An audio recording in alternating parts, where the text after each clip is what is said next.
Hello, CCCA Communications. I'm providing you with this video feedback so that you will have the video to reference when you're making the revisions required in order to successfully complete Paper 3. So Paper 1 is the foundation upon which you will build Paper 3. So Paper 1 is the draft of your campaign book. And every campaign book has 3 chapters: a situation analysis, a research plan, and then a campaign plan. And in the first chapter, the situation analysis, you analyze your client's current situation. And you begin by describing their background, mission, and values. New Hope for Kids is a 501c3 charitable organization. It's not a center, right? It's a charitable organization that is dedicated to providing programs for children in Central Florida who have suffered hardship, hope, healing, and happiness.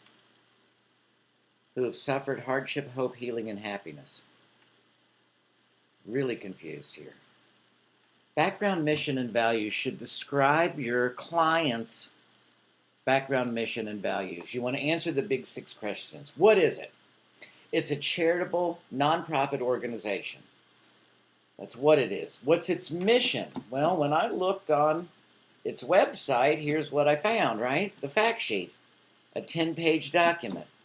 Has a description. It's the largest independent grief support center in Florida. Wow, is that in your paper?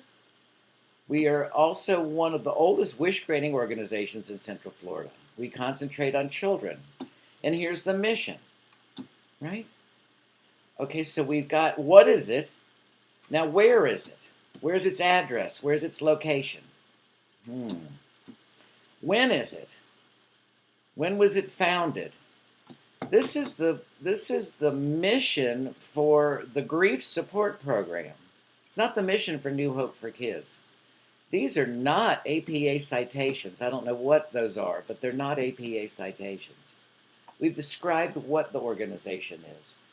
We haven't told anybody where it is, haven't told anybody when it is, how long it's been in existence, or who founded it, or why they founded it, or how it does what it does. So how it does what it does is through the 2 programs, right? The Center for Grieving Children and the Wishes for Kids. The background, mission, and values, the situation analysis, do not have anything to do with your campaign. This is all content I've got lined through because that's all campaign, it's your campaign plan, right? It's not describing your client organization's current situation. It doesn't belong here. And there's a lot of issues here. These are not APA citations, right?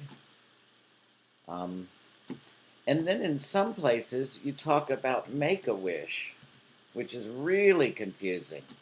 So in the next section, first, it's the background, your client organization's current situation, their background, mission, and values. Lots of work to do here. Answer those big 6 questions. Who, what, where, when, why, and how, right? New Hope for Kids is a well-established organization.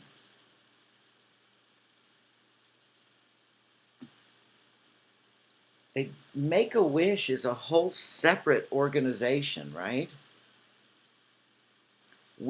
Make-A-Wish is not your client, right? Make-A-Wish is a competitor for your client.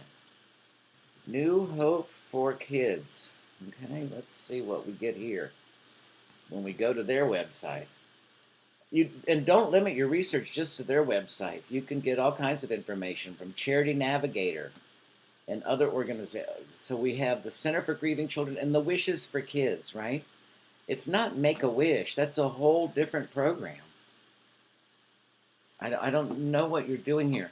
The problem and opportunity statement requires you to explain some problem, obstacle, or issue that your client is facing that's preventing it from fully achieving its mission. And then you come up with like a foreshadowing, a glimpse of what your campaign would do in order to help your client overcome that obstacle, that problem, that issue, and better achieve its mission.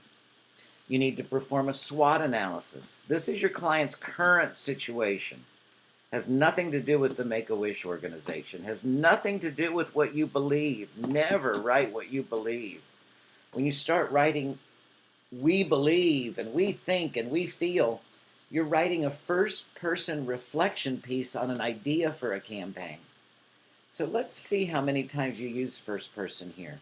74 times you use we. Wow. How about our? 89 times you use our. I mean, that's 160 times you're using first-person narration. You should limit it to 15 times. So you need 10% of the first person. It's not our campaign. It's not our mission. It's really written as though you're writing a first-person reflection piece on your personal journey and ideas and thoughts and feelings about a potential campaign. And then in your problem and opportunity statement,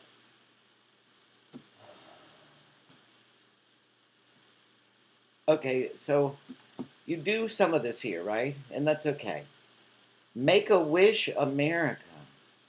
Make-A-Wish is I would stay away from using a trademark name of a wholly separate organization that actually is a lot stronger, right?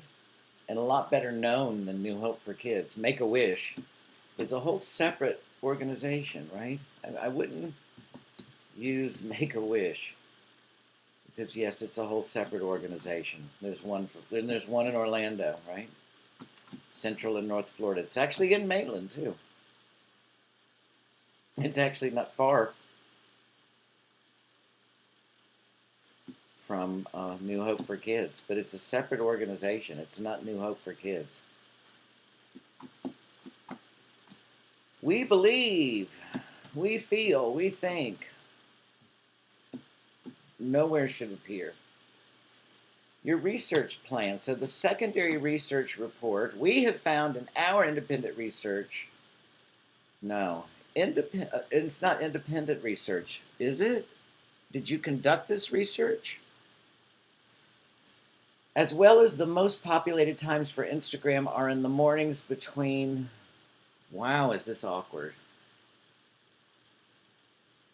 How many children need the services? How many children are left grieving the loss of a parent in Central Florida? How many children does New Hope for Kids serve? What did your research on other campaigns and competitors that are similar to your clients teach you that you could use in your campaign? What are 2 other campaigns? What are their goals, objectives, strategies, and tactics? What are their target audiences? What are their budgets and timelines?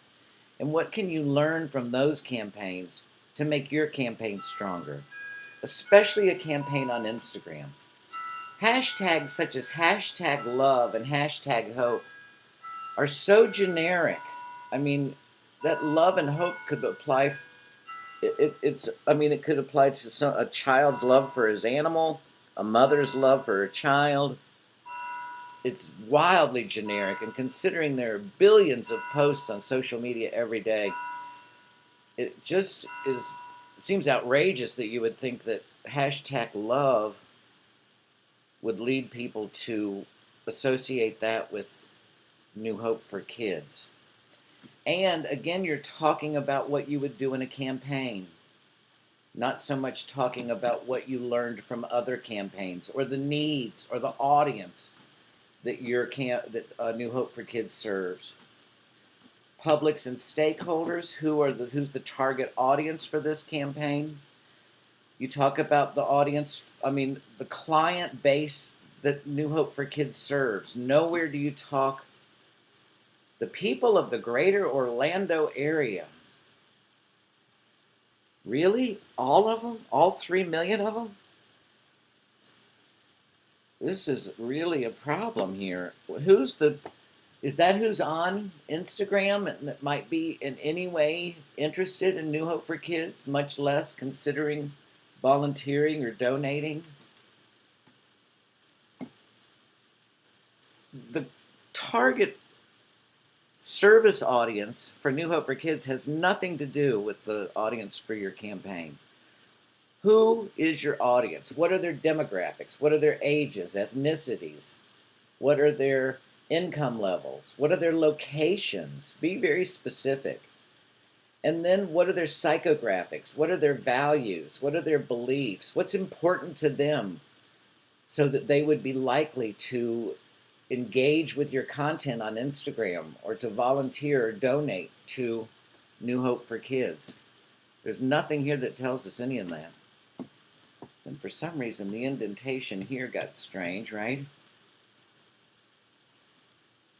So again, we're talking about our campaign. We wish, we think, we feel, we believe, we wish. The demographics of our Instagram target audience. Well, that information is available. You just have to do some research to find that out. Okay. We wish. Well, if wishes were horses, we'd all be riding. Wishing and hoping and praying and thinking and feeling and believing have nothing to do with designing a campaign to achieve strategic objectives and goals. You want to get away from that, I don't know, fourth grade, first-person narration, reflection process where you're thinking and feeling and believing and hoping and praying and wishing, right? And write a campaign book. In addition to this, we'll be conducting a pre- and post-Instagram campaign survey. So this is, now you're talking about how you'd measure the success of the campaign. Come on down, now we get to the campaign. Goals and objectives. The goals, this campaign's goals are both informational and motivational. First, the informational goal is designed to increase awareness among whom of New Hope for Kids. The second goal is to increase what? Social media engagement. How does social media engagement achieve an organizational goal? So if they have a lot of people engaging with their content on Instagram, how does that help the organization? What's the goal there? Those can be objectives for increasing awareness, but what does increasing awareness do? I mean, we all know about a lot of things, and then a lot of what we know may not be positive, so you need to translate this information into business outcomes. We believe an increase in followers will lead to an increase of brand awareness. Brand engagement has grown 350%. Well, if it's this big, what's the outcome? This just emphasizes how important this engagement has become. This what? This brings us to the question. Okay, we need to establish this. I don't know what this is, but it's certainly not an APA citation. Your quotation marks go at the end of the quotation, not after the citation. Looks like the citation is hyperlinked too. In our case, our goal, our Instagram. Oh, is it our Instagram account? It's not your client's Instagram account. Our product being hope, we wish to engage and impact our audience enough to use Instagram as a donation. Our product being hope, we wish to engage and impact our audience enough to use Instagram as a donation and volunteer resource. What does that mean? A volunteer resource. So I don't have any idea what that means, but we believe that by producing engaging content, what does that engaging content look like? Now these are not goals and objectives, right? Goals are increasing awareness and achieving some outcome, increasing volunteers, increasing donations. Objectives are quantitative, they have numbers, right? Increasing Instagram followers, increasing Instagram post likes, increasing Instagram post shares by certain numbers or percentages. This is just very generic. We wish to turn this threat into, so we believe, taking our threats, they're our threats. So this is your SWOT analysis. For some reason you have a SWOT analysis in your goals and objectives. This makes no sense at all.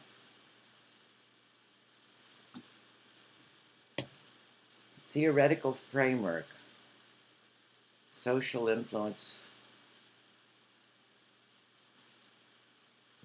network of interpersonal influence. This period, always put your punctuation inside the quotation marks. Okay, so this is okay. Brand awareness through a new channel. I don't know why are these capitalized? Let's just randomly capitalize some words here. A new channel. Why would that be capitalized? Really confusing. It is exactly what it sounds like. What is exactly like what sounds? We wish, we hope, we think, we believe, we feel.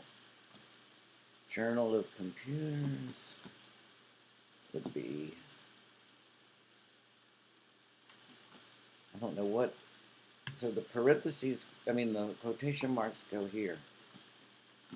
Oh, okay.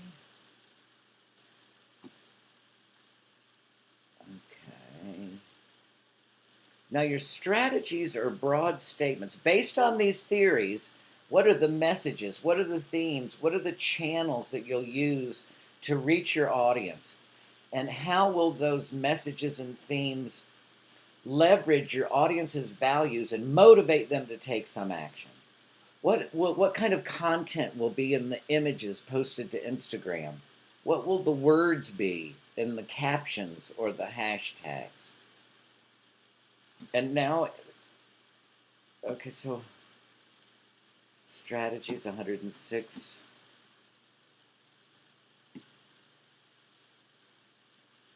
Now you're having a goal that's 500 followers. So that's not a goal, that's an objective. And it should be in the objectives. Why is it in the strategies?